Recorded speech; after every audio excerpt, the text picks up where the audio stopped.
Fala pessoal, tudo jóia com vocês? Estamos aqui hoje, pré-prova, né? Vamos fazer uma provinha de estatística. Então, treinando um pouquinho, né? A gente trabalha um pouco com pesquisa. Uma das questões é, quando trabalhamos com pesquisa, utilizamos muito a estatística. E, no geral, fazemos esses cálculos estatísticos através de software, né? Um exemplo de um software de código aberto muito utilizado é o R, né? Então, através de programação, você consegue executar, você joga um prompt ali, né? Aliás, um script, né? Você tem um script, geralmente você tem pacotes, tá? Os pacotes, tá? O software roda aquele script, aplica aquele script naquele determinado pacote, você vai executar todo o seu teste. Então, vai fazer todos os testes de análise de variância, né? Um exemplo de teste, né? Aí, posteriormente, se você quer fazer teste de média, você vai pedir para fazer um teste de média, vai escolher. Lá ele já tem como padrão, por exemplo, teste de Tukey. Posteriormente, vai acontecer que ele vai liberar tudo. O que rejeita, o que é significativo, o que não é significativo, você só vai mesmo, já vai vir com as letrinhas, falando o que é melhor, aliás, o que é significativo estatisticamente, né? De certo modo, que seria isso. Bom, eu tenho um tratamento A com B. A difere de B? Tá, qual é o melhor estatisticamente falando? Porém, às vezes é interessante entender o que está por trás, né, destes cálculos.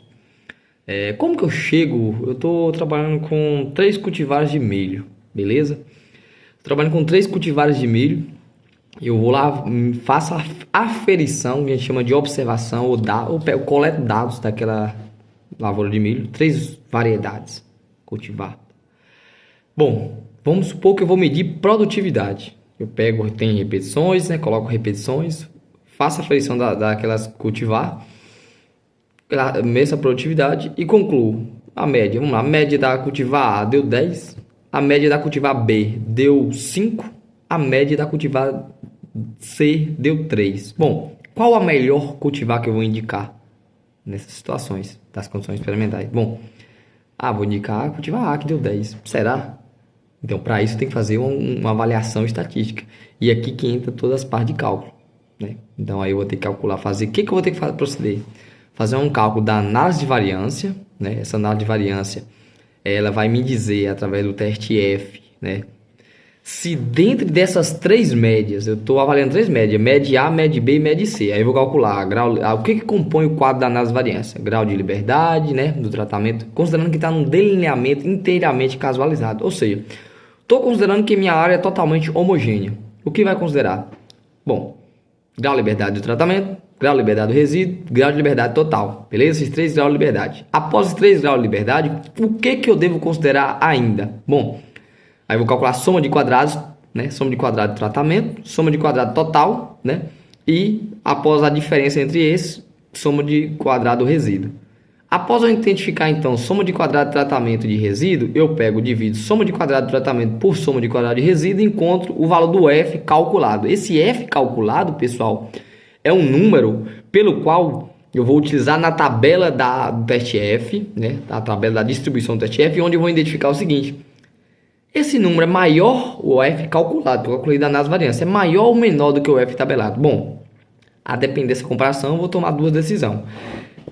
Todo teste de estatística a gente formula hipótese. Então, se o teste for maior, se o F calculado ele for maior do que o F tabelado, que eu ia na tabela, pego uma tabela, né? Exemplo de tabela, olho o F tabelado, comparação ao F calculado no meu caderno, né? Tá vendo?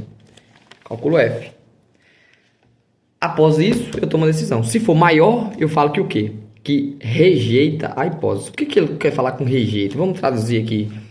Rejeita a hipótese é basicamente falar o seguinte. Bom, essas médias, a média da variedade A, média da variedade B e média da variedade C, elas são, pelo menos uma delas vai diferir entre si. Ou seja, quando eu comparar A com B, ou A com C, ou B com C, que são as possibilidades de comparação, uma delas vai dar diferente, né? Aí eu quero saber, beleza, mas aí concluí que uma delas é diferente. Poxa, mas para mim não interessa, uma delas é diferente, mas qual que é a diferente? Qual que é a melhor? Aí agora eu venho com outro procedimento, que é a aplicação dos testes de comparação de média. O que seria esses testes de comparação de média? Bom, Aí é basicamente eu fazer a aplicação, vou escolher um teste, né? Aí tem sim uma metodologia para a escolha de um teste, alguns são mais rigorosos, outros menos rigorosos. Vou dar um exemplo aqui de um que é mais aplicado, que é o teste de Tukey, né? Vou pegar esse teste de Tukey, ele tem todo o procedimento estatístico dele, e no final das contas eu vou comparar médias com média, para média A com média B, 2 a 2, né? Média A com média de C, depois média de B com média de C. E vou identificar esse contraste, a diferença. Eu vou comparar a um... Beleza. Para ser significativo, vou falar que a A tem que ser diferente de B. Ela tem que ser diferente em quanto? Ou seja, a diferença desses valores, a diferença de A de 10 e B que é 5, vai dar 5 a diferença, né? 10 menos 5, 5. Esse 5, será que estatisticamente é diferente de 10?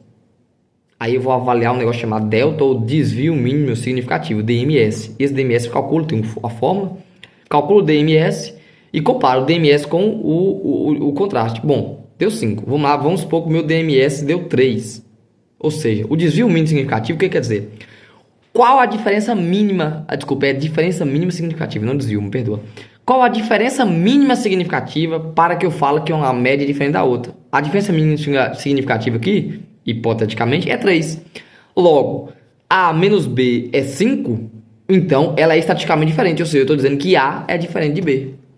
Se A é diferente de B, que é 5, então 10 menos 3 dá 7. Então ela é diferente também. Então o que eu posso concluir aqui? Que a variedade A, estatisticamente pelo teste de Tukey, aí eu vou colocar uma probabilidade. Exemplo, probabilidade de 5%, ela apresenta maior produtividade em relação à variedade B e C. Então eu vou indicar produtor qual? A variedade A. É só um exemplo da aplicação. Que às vezes a gente entende, na faculdade a gente vê estatística como algo, um bicho de 7 cabeças, né, pessoal? Mas basicamente o que a estatística está me falando é isso. Bom, a comparação entre duas médias, dois tratamentos. Obviamente, galera, eu estou simplificando e pegando para a agronomia, que é a área de estudo, né? Não estou extrapolando para outras áreas, mas de modo geral vai ser assim. Mas na agronomia eu quero falar. Eu estou na fazenda, eu vou pesquisar para o produtor. Ô, amigão, a variedade de milho é a melhor, sob as condições. Então vamos indicar a variedade de milho. Vamos plantar. Ela apresenta maior produtividade. Vamos avaliar diversas variedades. Mas um princípio seria isso. E quando a gente vai fazer isso, galera, na mão, aplicando cálculos, aplicando a parte matemática alinhada à estatística, é simples a parte matemática, a gente começa a entender muito a fundo o porquê quem está falando que uma média é melhor que a outra, que uma variedade é melhor que a outra. Então, eu indico muito a gente... Eu sei que tem os programas, eu sei que não há necessidade de ficar rodando toda a estatística na mão, mas fazer pelo menos uma para poder entender o belo, contemplar o belo disso daqui, que é você falar que 10 é diferente de 5, porém 5 não é diferente de 3 estatisticamente, para essa condição que eu estou dando exemplo. Beleza, pessoal? Então aqui é só mais um exemplo do que seria, né, a aplicação da estatística na vida real da produção.